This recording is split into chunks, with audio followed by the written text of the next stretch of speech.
Hi, everybody. waitingfornextyear.com podcast. I'm your host, Craig Lindell, and I'm recording this by phone from an undisclosed location.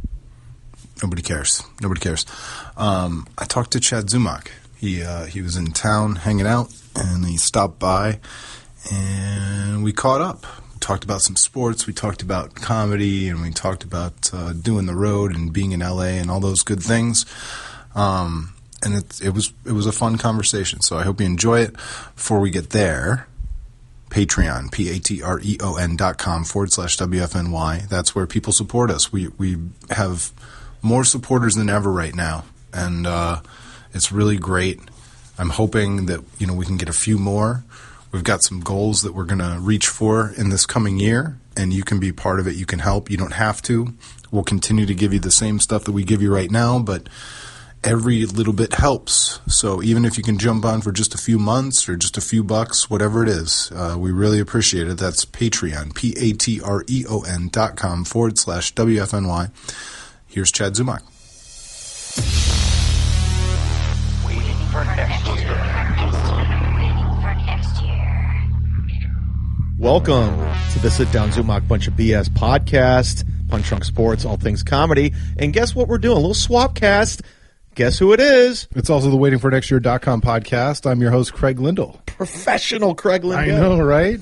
And what the listeners don't know, we do these podcasts, we're really just catching up. Yeah. We're just like, let's catch up on a podcast. Well, at first it was guests, and we kind of knew each other through the Cleveland sports professional scene.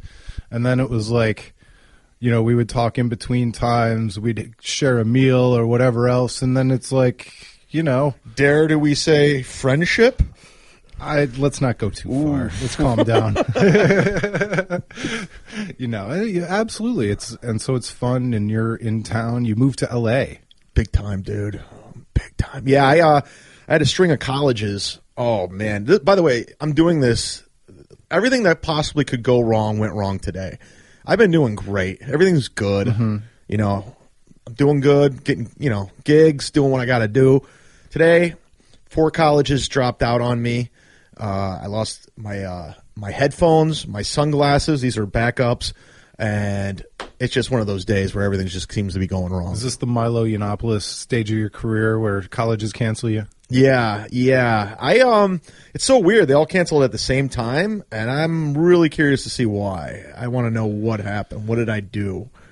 Do you think you did something, or do you think that they just feel like comedy is too dangerous right now? Because there's a lot of weird stuff going on college campuses. Well, you know what it is? I think I just did a college, and I think they maybe got a bad report because kids right now are very sensitive. You can't talk about anything.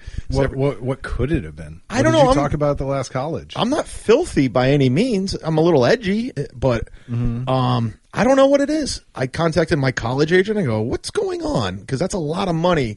I was counting on. So who knows this day and age of sensitivity and social media. To be determined. I don't know. So you're in LA now. Yeah. Full time. I'm living there now. I pay rent there. Got it. But I'm still doing the road like crazy. I gotta get myself off this road. Like I was addicted to the road, like getting gigs, and it's fun. I love going to like cities like Omaha or wherever and just hanging out. But if I'm going to live in LA, I better live there. So that's what I'm trying to do.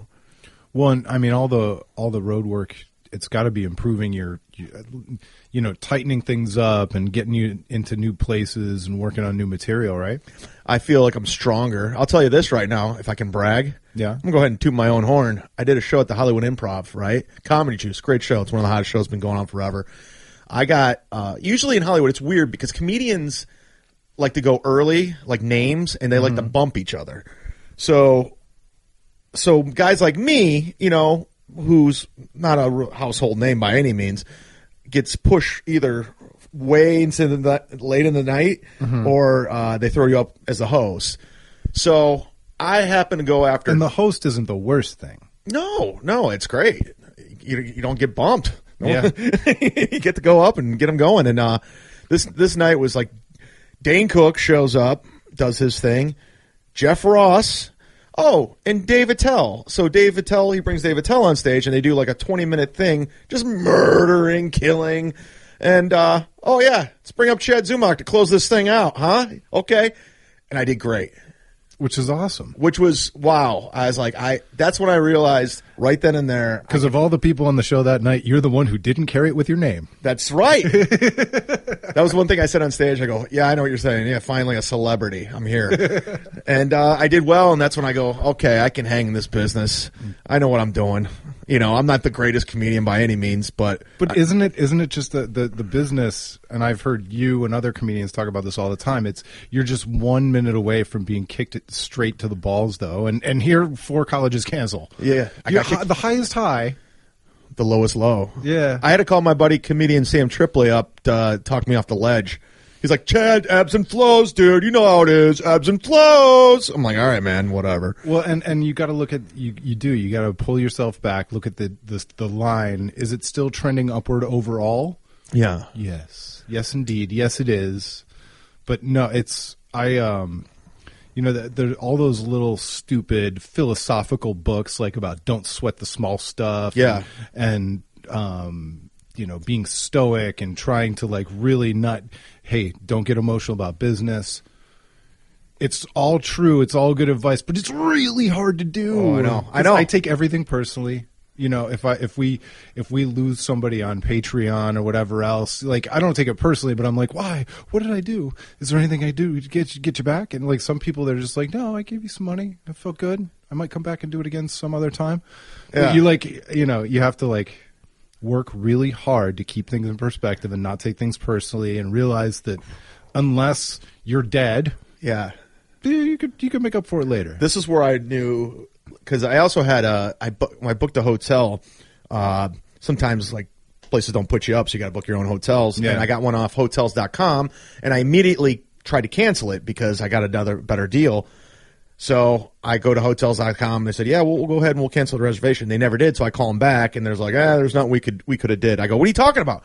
And I just start going off on this guy. I go, you know what? You're a thief. You just stole $120 from me. You're a thief. How does it feel to be a thief? You're like, sir, I didn't personally do anything. I go, you work for thieves. You stole money from me. Yeah. And I just went off on this guy for no reason, and I was like, all right, I got to calm down. Well, and here's the thing.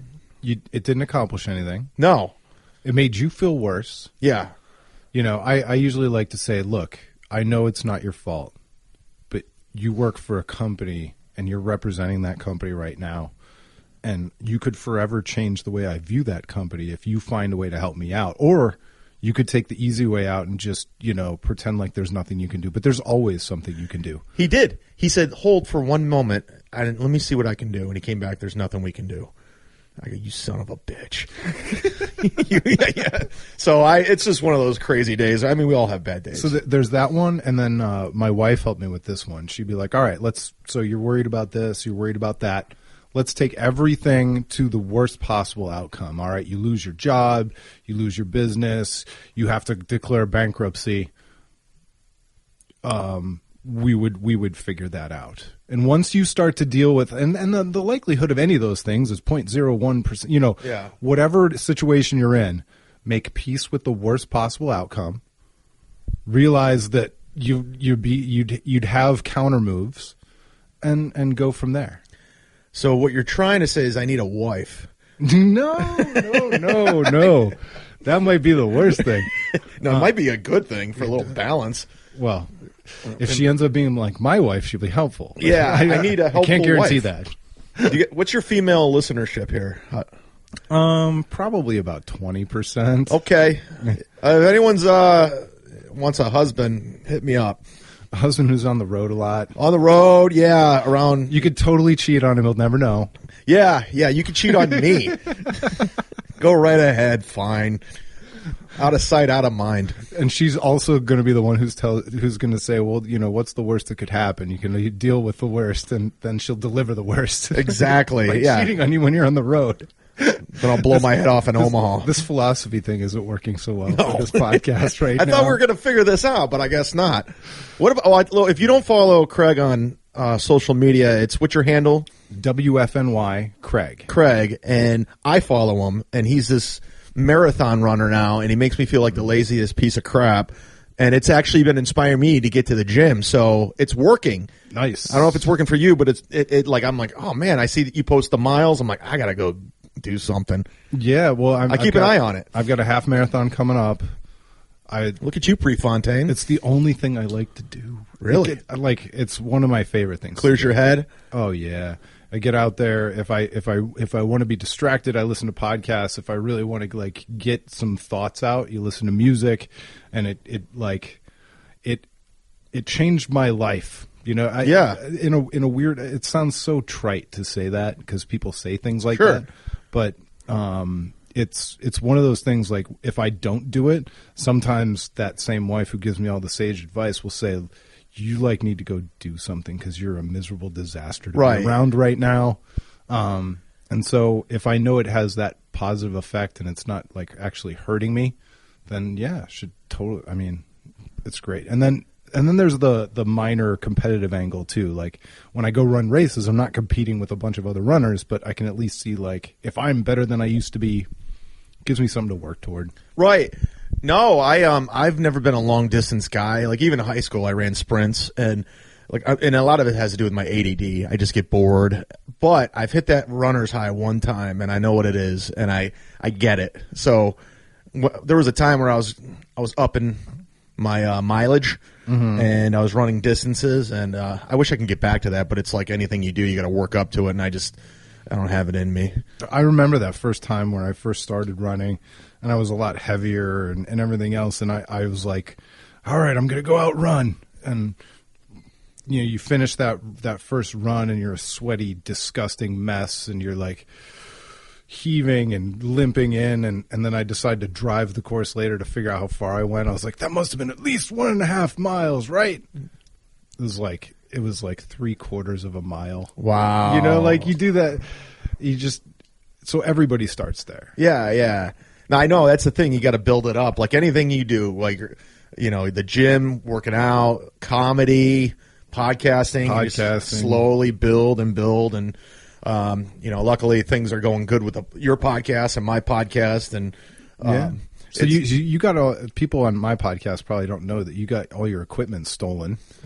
Yes. In Buffalo Helium Club. And yeah, that was, thanks for bringing that up on my bad day. So, well, no, but you're still releasing podcasts. So we dealt with the worst possible outcomes. Yeah. So I had covered. Yeah. I you know, I'd asked for a couple of donations because I didn't know what to do, and I don't have a presenting sponsor. And I also didn't have money laying around to go buy new mics. And so, yeah, people stepped up, and you know, I threw in half of it myself, and I got new equipment, so I'm back in business. Up and running. Yeah, well, and the podcast is doing really well. Yeah, you've had some really great guests, and yeah, I'm trying to, like, I don't know what direction I'm going to go with it because I'm part of that All Things Comedy Punch Drunk Sports Network that they're launching. So I'm trying to figure out what direction. I just like the free conversation. I don't like, there's not a theme like what'd you do on your first day of school and whatever, you know. Right. I just like talking to my friends, and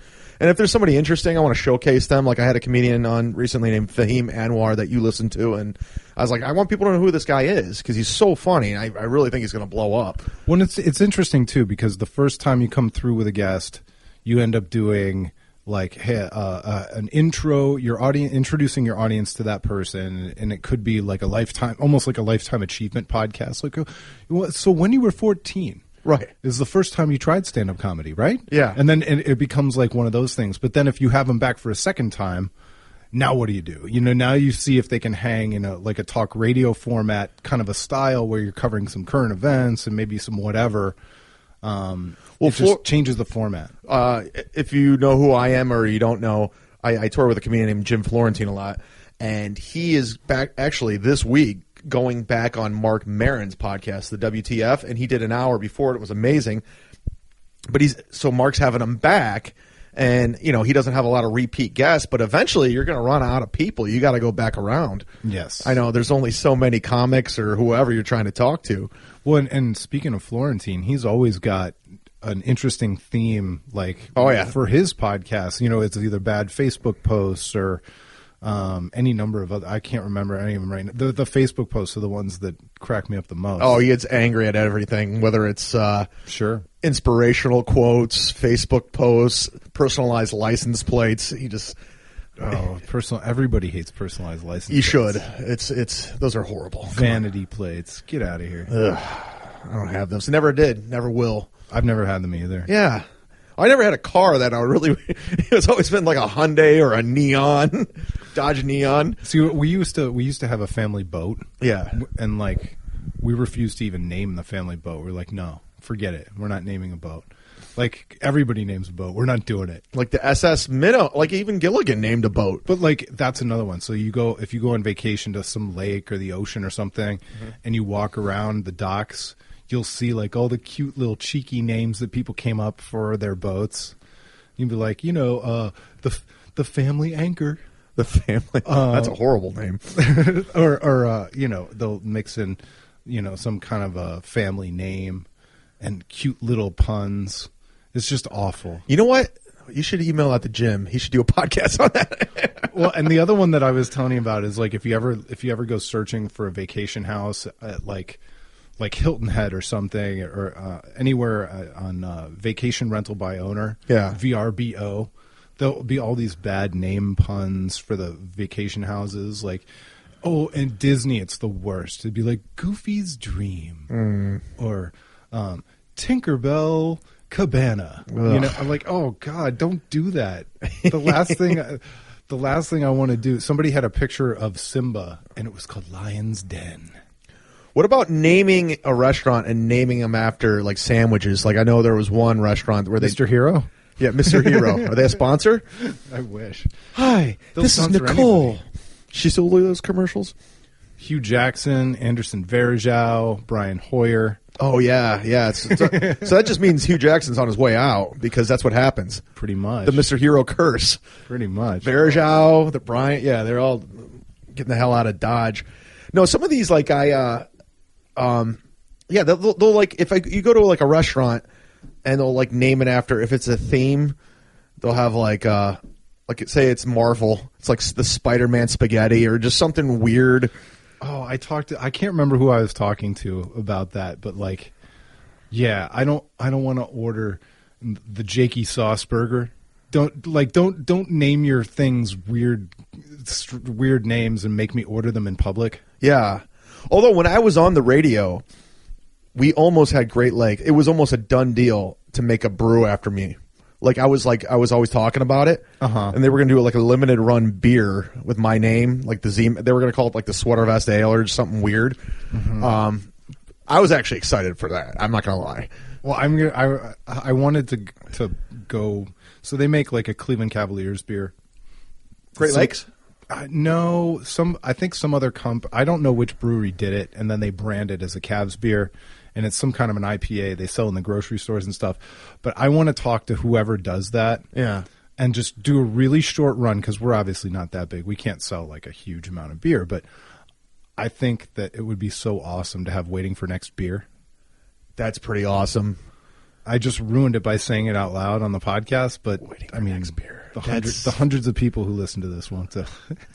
Hoppin' Frog Brew in Akron might be on board. They're good. They got a great beer. Turbo Shandy is amazing. Their summer beer. They could do a limited run. Yeah. So coming soon.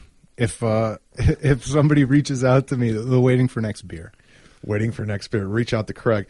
Hey, speaking of reaching out, if there's anyone listening to this and you happen to know how to draw like graphic design cartoon, I'm looking to make an NBA Big Head T-shirt for me, and I want to sell. That's funny. Yeah, I want to and we all remember those. I know. There was a Mark Price one. I think there was even a trio of Mark Price, Larry Nance, and Doherty.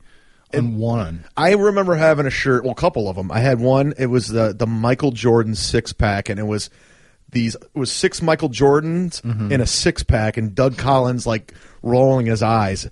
But I loved those shirts. I had Larry Bird. I had Mark Price, obviously. Those I had Hot Rod. Best. Hot Rod Williams. And I think they're kind of making a small comeback. You got to go on Fiverr. What is Fiverr? Fiverr is this website where people all over the world do jobs, especially like little artistic jobs like that, for starting at $5. Really? So for well under $100, I'll you don't have to write it down now. I'll send it to you. Yeah. But for well under $100, I bet you get somebody to do that exact thing of what you're talking about. You send them an example of what your favorite 3 or 4 from the 80s. You send them your picture, and they'll mock a couple of them up. That's cool. Yeah, I have a cool concept and idea, but it definitely involves me and the NBA big head. How big is that in comedy nowadays, selling merch? Well, you know what? Glad you brought that up, because I've always been against selling anything but your work. Like I never had a problem. There's a comedian named Ted Alexander out of New York. He always said, I only let my openers sell their work, whether it's your CD, your DVD, if it's a book, a book you wrote. Because that's your art, and you can stand behind that, and that's like your product. But then there's the whores out there that are selling mouse pads, shot glasses, and that's just too much. I have integrity, not much, but some. So allegedly, as you might know, allegedly, I know, as you might know, CDs and DVDs are kind of becoming obsolete. Yeah, nobody buys them. Nobody buys them, and I've noticed a trend lately. No one's picking up my CD, Reckless Operation, which you can get on iTunes, Amazon.com, or anywhere you find music. But I'm not selling a lot of these, and I'm thinking, I see some of my favorite comics, Tom Segura, Bert Kreischer, they all sell shirts, and they sell a lot of them. And so I want to do, if I'm going to sell a shirt, I want to be proud of it. I would wear it. I'm not looking for a cash grab. Well, and it's interesting because over the weekend, I hosted a music event, an all ages music event here in the Cleveland area. And after the show, all these little kids were super duper excited, and they went up to the merch table, and they were all buying posters, and they were having people sign the post. They were having the band sign the posters and everything, because I'm sitting there, I'm thinking, like, yeah, these kids, we're talking 4, 5, 6, 7-year-olds have no idea what a CD even is, unless it's that, the DVD of The Lion King that they watch in the car on family road trips. But music CDs don't mean anything to them at all. Right. Yeah, that's the thing, and it's hard to believe that we're going unless I get booked somewhere like West Virginia, and they're like, oh yeah, you got that on VHS? Let's go. Let's do this. I can use that in my Discman. I know. My Sony Discman, my yellow waterproof Sony Discman. I loved my Discman with like 30-second skip protection. Yeah. It was the shit. Dude, I miss tapes. Cassettes were the best. I love cassettes. I remember this. I hated cassettes. I love CDs because you could skip around and skip tracks. That was cool too, but then you scratch it and it's over. But kids today, game over. Kids today, anybody who starts a sentence with kids today, is probably a douchebag. But I'm gonna risk it. Kids today will never know what it was like to have to rewind tapes, like having a separate VHS tape rewinder next to your VCR so you didn't wear out the motor. Right. Like, jeez, it just. And I won't even bother to explain that to my kids at any point in time because it's unimportant. Yeah. But it's something like old crusty people like us could really appreciate now. Do you remember, I did this, I remember it vividly.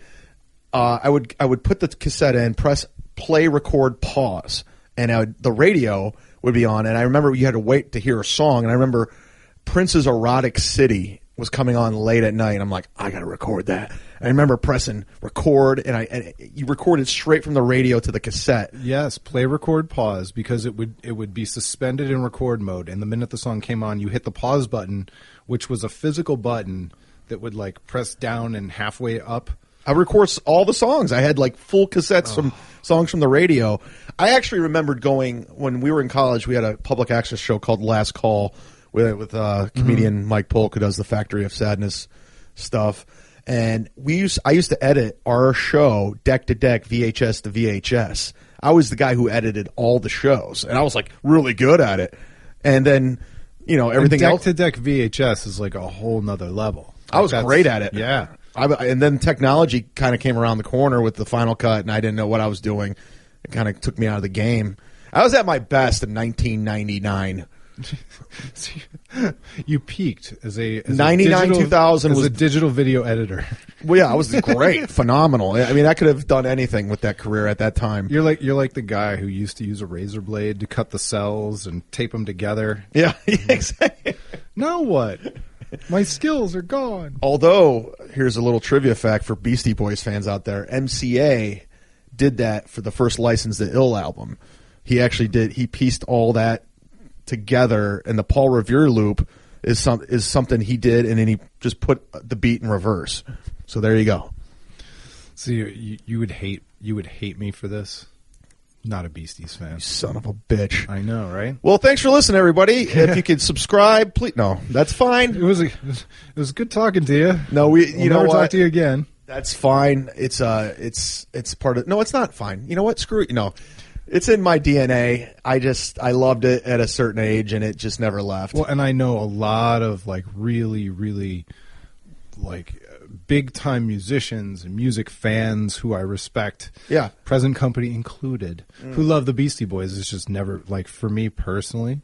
There are a lot of bands like that. Just didn't connect, huh? Like, yeah, exactly. Like, you've got to have bands, artists, movies that are critically acclaimed or well renowned for good reason that you just don't like anyway. Like, I get why people like Johnny Cash.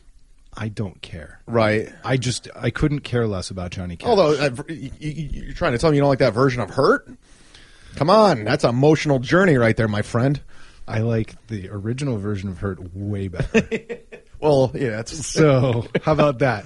No, and honestly, that was barely a Johnny Cash song. When I think of Johnny Cash, I think ding ding ding ding ding ding. Like, learn another strumming pattern, please, for the love of God. Well, here's the thing: I hate Dave Matthews Band, but I get they're all good musicians. He's super talented, right? But I also get why people might not like Dave. Yeah, well, yeah, his voice is very polarizing. Yes, and if it's not your cup of tea, then it's really hard to listen to. Sure. But yeah, so the Beastie Boys have always been like that for me. Like, I get why they're revered. It makes sense. But me personally, unless it's Sabotage or So What You Want, I don't want to listen to it. If you listen to that Check Your Head, which is, I think... Check Your Head's amazing. It's a great album. If you watch that So What You Want video, yes, that could have been filmed yesterday. Even the way they were dressed, they were so ahead of their time. Like, they're dressed like hipsters. They got tight T-shirts, beanie caps... Although, let's be honest, Pumas. The way people are dressing today, like I see my 6-year-old and the kids in his elementary school, it's straight out of 1988. Really? Like, it's they pull their socks up, the flat brim hat, neon colors. It's 1988. I saw a guy in a starter jacket the other day, and he wasn't even. Oh yes. He was just being ironic. And which starter jacket did you have? I had a pullover Ohio State, and I'm not even a big Ohio State guy. I know some people might get mad about that, but sorry, went to Kent State. I had a black Buffalo Bills one just because I like the colors, and people bought them at Great Lakes Mall in the little store that sold starter jackets. Yeah, and I wasn't a Bills fan, but you just like the colors. Yeah, and honestly, when I was in like 7th or 8th grade, so this would have been 91, 92, something like that. Who's going to walk around in orange and brown like colors? I didn't have browns. Like, as much as I love the Browns, their colors are garbage. I had one brown shirt, but I remember I had a pullover starter. And their colors aren't garbage, but you can't wear orange and brown with jeans and look cool. Yeah, you're right. And by the way, I hate their new uniforms. I hate them. They're really bad. They should just. I liked the simplicity of it. Go back. Yeah, it was so simple, and I'm not being grumpy old guy. Yeah, those pants suck. It's so unnecessary. That's going to be the legacy of Alex Shiner that we just can't get back. Yeah, no do-overs. I wish it was like the cul-de-sac playing basketball, just do-over. Now, let me ask you, with waiting for next year, you guys, by the way, if you're listening to my podcast, it's a website you should check out, and they do great work, and it's, mostly Cleveland-centric. Yeah, it's Cleveland sports. But it's, you guys got a good angle on there, and Craig's podcast is great. So, with the Browns coming up here, I mean, is there any excitement whatsoever? No, this is the most, and for those who don't know, the Browns have the number 1 pick in the draft, but when there's not a quarterback, that's like the consensus number 1 overall pick. Although, I got to be honest, I'm more excited about this number 1 overall pick than I would have been about Jared Goff. Yeah. But so they're probably going to take Myles Garrett, who's a pass rusher. But you could have the best pass rush in the entire NFL, and the Houston Texans might. And what did that do for him in the playoffs? Right. Like what does that do for them in the regular season? They were counting on the guy we traded for, Brock Osweiler. So until the Browns have a quarterback, nothing else matters. Nothing else matters. I was at the Clippers game in Los Angeles because I can't go to Cavs games all the time in Los Angeles. The Cavaliers game when they played the Clippers? No, they were playing the Dallas Mavericks. So my friend, he does the official Clippers podcast, and it's on the website. It's called the Clipcast. Mike Jaglin. He took me. We were on a media pass, and I'm going into locker rooms. I'm hanging out. I'm all over the place, and I'm taking creep shots. Yeah. No? Oh, dude, I did. Yeah, they're on my fan page. I got here. I'll show you. It's really crazy. I took some crazy photos. I was kidding. He's joking. He didn't take any photos. I did. So anyway, you went to the game. No, I took a lot of photos. I'm trying to help you. I know, but I was really excited. Let me help you. Say, no, I didn't take any pictures. Yeah, I don't know what you're talking about. But no, I actually was Paul Pierce because they were going up against the Celtics. Well, anyways, long story short, I'm talking to one of the Clippers organization people. If this for the last time, you'll never talk to him again. By the way, if this gets back to him, oh my God, the power of the podcast! I'd be more excited about the podcast listeners at this point. Funny. Yeah, I'll buy tickets after that. So if you're allowed. Well, I was media. I wasn't taking pictures of him naked in the locker room or anything. I was just taking photos. I wasn't being, I was joking. I know. It's just my thing. So anyway, Clippers podcast. Yeah. So I'm talking with my buddy Mike, and he goes, "So who you excited about the draft? Who do you think you guys are going to get?" And I realized I'm not excited about the draft, and I don't care. I have the same feeling I had when the Dolans bought the Indians. You remember they wouldn't spend any money, and then they finally spent money after they sold Sports Time Ohio to Fox Sports. They got Sizemore and Hafner. And it took forever for my interest to come back to the Indians because of all these nonsense. Same with me. Like Justin Gilbert and Johnny Manziel. Where are they? Like, why am I excited about the draft? They're not even around. I think they're both out of the league right now. Yeah. And it's just, how do I get excited? Well, it's really funny on the last podcast. Especially after winning this championship. I know. The Cavaliers championship just made it look that much dumber to actually even follow the Browns. Yeah. So on the last podcast I did, I was talking to Zach Jackson, and we got into this conversation about when did the Browns break you? And he was telling the story about when the Browns broke him, and it's when he was working for the team, and he's writing about. He was in their media department. He had to write about something, and he got called out of a date night dinner when the Browns signed John St. Clair, and he was in the middle of writing up this thing about John St. Clair. And he knew that it was a horrible player. It was never going to amount to anything. For those who don't know, and you shouldn't know, he was a turnstile at right tackle for the Browns for 2 years, or 1 year, 1.5 years. But Mangini signed him. It was a disaster before the guy even showed up to training camp. He was never going to be good. He was a bust, I think, with the Bears before he came to Cleveland to be a bust here too. Yeah. And that was the moment that broke him. It was like 2009. And so that led us down this rabbit hole where all the last 2 days I've been getting all this feedback on Twitter and everywhere else where people are saying, yeah, it was when they fired Chud after 1 year for no real reason. That was the moment. The Browns broke me. And I don't think I have one singular moment, but. Well, definitely the Manziel thing, that messed me up a little bit. But one that sticks out, and I remember when we drafted Trent Richardson. I don't know why I got so excited, but I was like, game changer. Boom. New Bo Jackson. Here we go. I bought his jersey. Yeah. Last Browns jersey and I'll ever buy. And when we traded him to the Colts, I'm like, I'm done. I remember saying that. I was like, it's never going to work out. The only jersey I ever had was the Kellen Winslow. And when that Soldier, when that one busted out, and they finally, Mangini trades him to Tampa, I'm like, all right, just forget it. We've got nobody. We've got nobody talented left on this team. It's you know what I hate to say. I'll always be a diehard Clevelander. I love it, but we almost accept this 86 octane. Like, oh, that's the gas we run on. No, we deserve better. And the one thing I'll say, everyone's so loyal. We're loyal to our podcasts, our radio shows, our sports, most of all our sports teams. Yeah.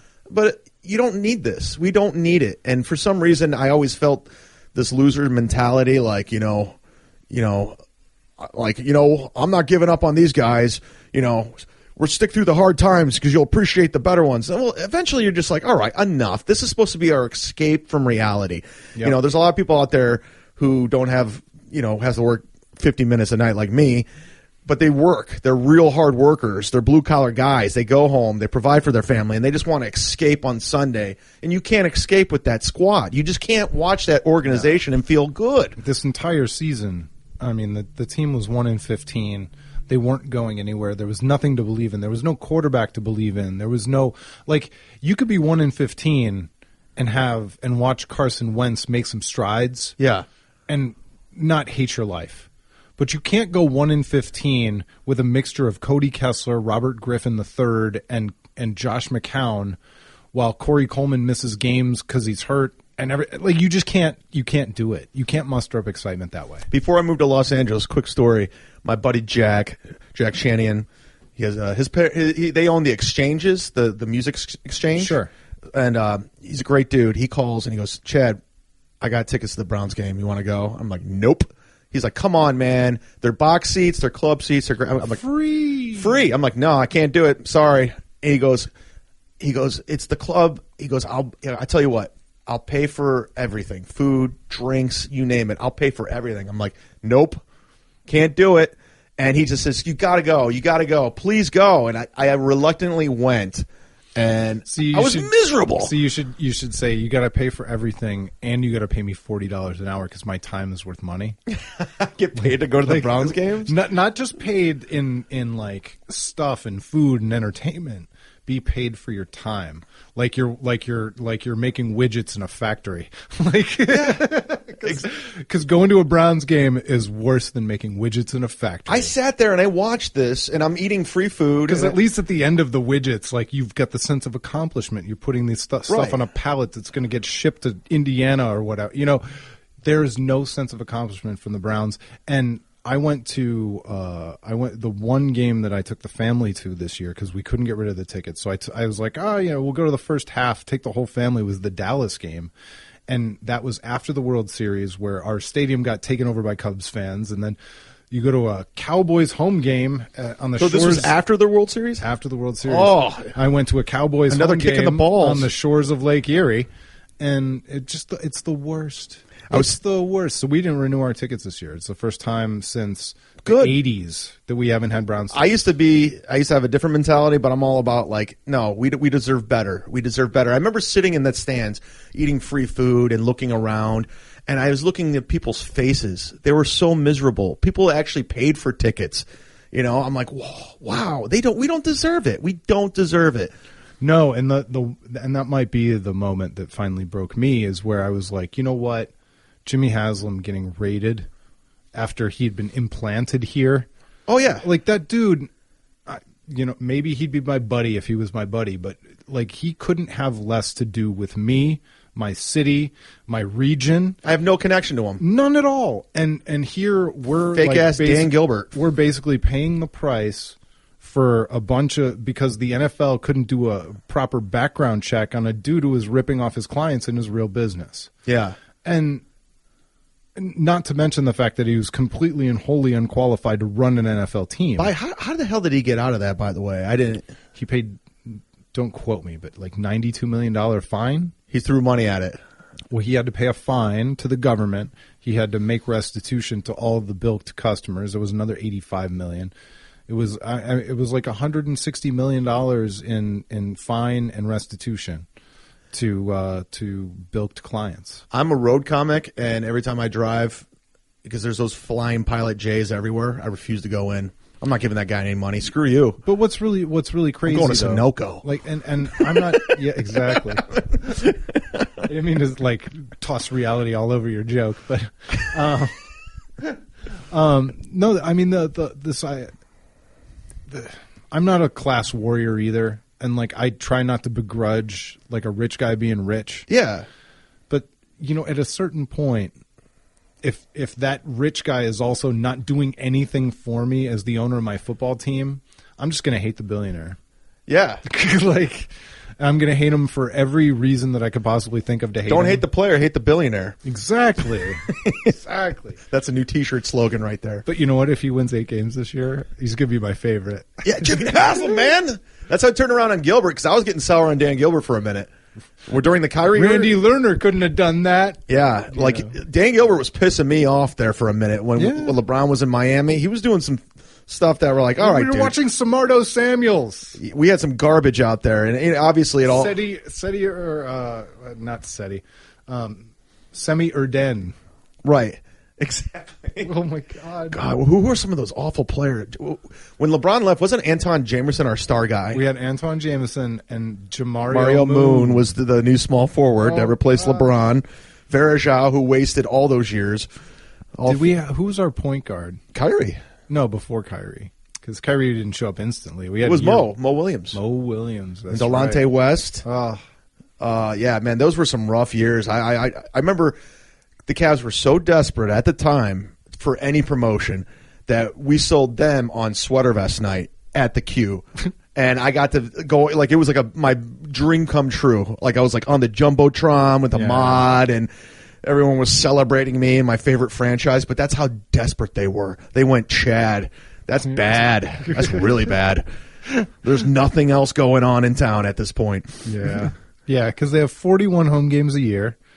And they've got, maybe 10 promotions a year. What bobblehead? Jamario Moon bobblehead? And they used one of the promotions on Sweater Vest Night. Yeah, it was crazy. They tied in, Trestle, but they had, they had the Sweater Vest with MMS on the back. It was like a huge promotion. For me, it was a thrill. It was a dream come true. But man, those were some rough years. Yeah, and then that's the other problem with. There's no. I'm looking right behind you, and there's the Scene magazine title trophy. There's no. On your wall. There's nothing bad about the Cavaliers championship, but if you're looking for anything to feel down about, it's that you can't recreate. Like, there's no model to recreate here. It's not like, all right, well, that's the Spurs model, we'll copy that. It's the LeBron model. It's incomparable. You can never repeat it. You can never do it again. And it worked to our favor this time. It may work to our favor 1 or 2 more times if we're really lucky over the next couple of years. But, we don't learn anything as an organization about how to build a championship contender. It was like, have LeBron, let him leave, and then have him want to come back because he grew up here. You can't bottle that. You can't. Well, the story is amazing. I mean, It's the greatest sports story, in my opinion, ever.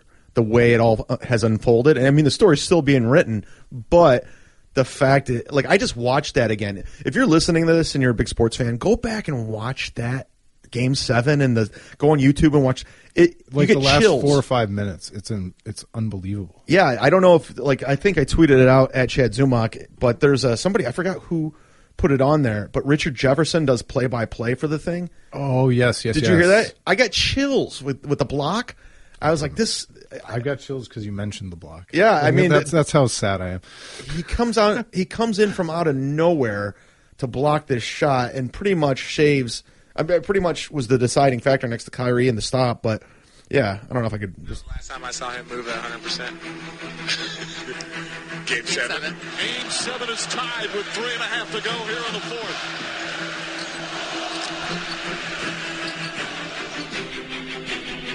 It was like nobody had scored for 2.5 minutes, so you're like, boom, boom, boom, who's going to score first?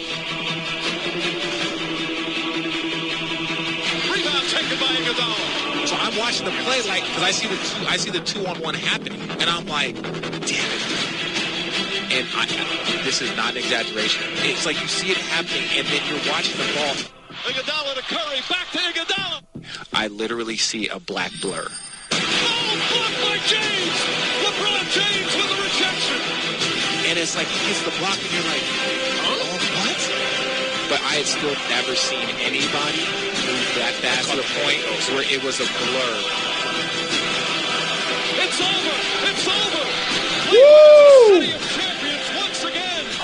I'm looking at this footage. I know this is all audio, but visually, I have my goosebumps. I have goosebumps. It's so amazing. It's got 2 signature plays. It happened to 3. At the least stop. Okay, the stop. I always forget about Kevin Love's stop. I'd never forget because Kevin Love was criticized for his defense all year long, and that guy's feet were moving. It was unbelievable. Yeah, he had Steph on lockdown. How unfair is it that Richard Jefferson and Channing Frye start a podcast that features LeBron and Kyrie? Like we're all in the same podcast game, but we're not in the same podcast game. It's just not even fair. Oh yeah, I've done 600 plus episodes. I've worked my ass off. I've learned how to edit. I've tried to book guests, and he just cracks a mic because he's standing next to LeBron. He's got access to he has access to the greatest comedian or basketball player in the world. And it's just like, when I book a guest, I got a call, I got a text, can I come over? I actually drove out here to talk to you. He's just like, hey, LeBron, can you come up from the front of the plane? We need a guest. I'll give you a glass of wine. Yeah. Kyrie. And I don't know if you're anything like I am, but sometimes I'll have somebody booked and they'll cancel on me, and then I'll never get them rescheduled. And because they had second thoughts about doing the little podcast. Yeah, that happened with me recently with a big time guest. I thought it was a done deal, and it just fell through. I'm like, God damn it! But by the way, you listen to that road tripping podcast? Yeah, it's great. I love the fact Richard Jefferson gets it. Out of every professional athlete, that guy just gets it, and he thinks big picture. He understands the fans' experience, and by all accounts, I've never met the guy. The guy's one of the friendliest, most approachable dude. You know, he just understands what it's all about, and that podcast is phenomenal. Him and Channing Frye have great chemistry.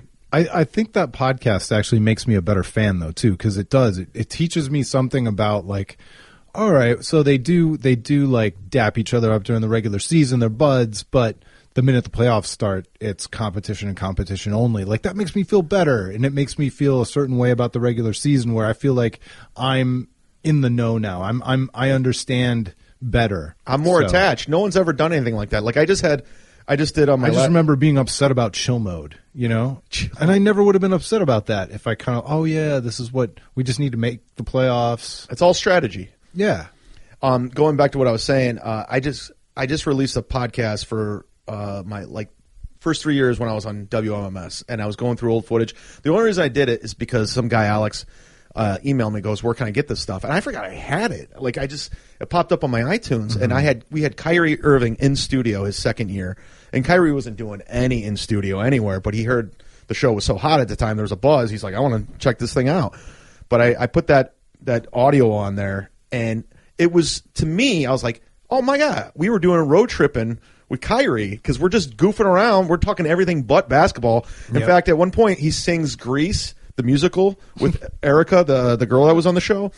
And it's just interesting, but it was just like, because you want a personal connection to these people, because those post-game interviews and, we just went out there. It's so dry. One game at a time. Yeah, and then you see their personalities, you like them more. Yeah. Yeah. If only you'd gotten the flat earth thing. Yeah, you could have gotten the flat earth thing. That was the best exposure ever for that podcast. Turned out to be nothing. Yeah. A whole lot of nothing, but it's coming back around again. Somebody else just said it too. Was it Shaq?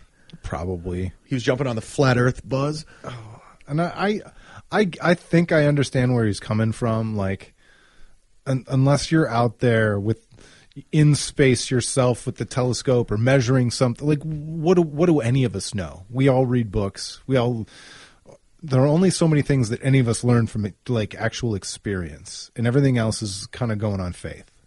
I don't think we went to the moon. How about that? Who wants to pick this one up? I think that's funny. But I think that's all doctored footage. If not, where's that car? Huh? How come we can't see that car? We're just going to leave it up there? I don't have any proof. I don't even know where to go with this. You're going to start talking about, what if carbon dating doesn't work? Maybe the dinosaurs lived with cavemen, like all this stuff, It just, I mean, they're but in some, like, I think that's silly. Like, I think it's silly not to trust scientists, but at the same time, like, personally, what do I know? I'm a kid who grew up in Ohio. Like, oh yeah, I'm a complete idiot with like 3 skill sets. I did 3 experiments in the 8th grade once. Like, I've not observed anything, other than simple gravity experiments. I know how to formulate a dick joke. That's about it. And I can piece together audio in GarageBand and Audacity. and really real VHS, tape to tape VHS editing. That's one thing I can do is deck to deck VHS editing. And you can edit a podcast now. I know it took forever. I was a complete moron. No, it's awesome though. I mean, because all of a sudden you wake up one day and you're like, just like stand up, where you've done 300 dates and you've tightened it up and you've got all this emergency material if this happens and this and this and you've got all these things. Now it's all about reps. Everything you ever do in life that you want to get good at, it's about reps. And we'll circle back around. Even with the marathon, you got to get your reps in. Yeah, it's probably a good place to stop. We've done 48 minutes. 48? That always happens. Wow, felt like 3 hours. No, that's good. Yeah, we could definitely wrap it up. I would love to plug dates if I could. Well, let me just wrap mine up. Sure. Thanks, everybody, for listening to the WaitingForNextYear.com podcast. Now, stick around. Chad's going to tell you about the dates. This is where everyone shuts it off. Listen, I do a show. If you know anybody in the Los Angeles area, you got family, you got friends, I do a show the last Tuesday of every month. It's called Mic Drop. And the 28th, March 28th, we're doing another one. It's a great show with Dane Cook. There's another podcast I love called The Crab Feast. Ryan Sickler, Jay Larson, Orny Adams, and a few others. Check that out. If you want to go and you heard it on this podcast, I'll hook you up. I got a guest list. So you can come out to that. And I'm at the Omaha Funny Bone the 29th, March 29th, through April 2nd with the Machine, Bert Kreischer, who's funny. You know Bert Kreischer? It's amazing. And his wait staff lottery thing. Oh, wasn't that amazing? It's incredible. The guy there's not a better comedian out there doing it better with podcasting, on stage, and video. I mean, you guys. That's Wednesday, March 29th till April Sunday, 2nd. April 2nd. And I'm headlining on the 2nd, and I'm at the St. Louis Funny Bone the 12th through the 15th. This is because I know people from out of state listen. And well, and even if you don't like Chad, go see Bert. Exactly. That's what I do. I pair myself with other better comics. So that's what it's all about. I don't want to see Chad. I'll go see Dane. Yeah, go see Bert. And if you like, I'm in Hartford at the Funny Bone. I'm there April 6th through the 9th with Jim Florentine, another guy. If you don't like me, go see Jim. See what I do here? Smart.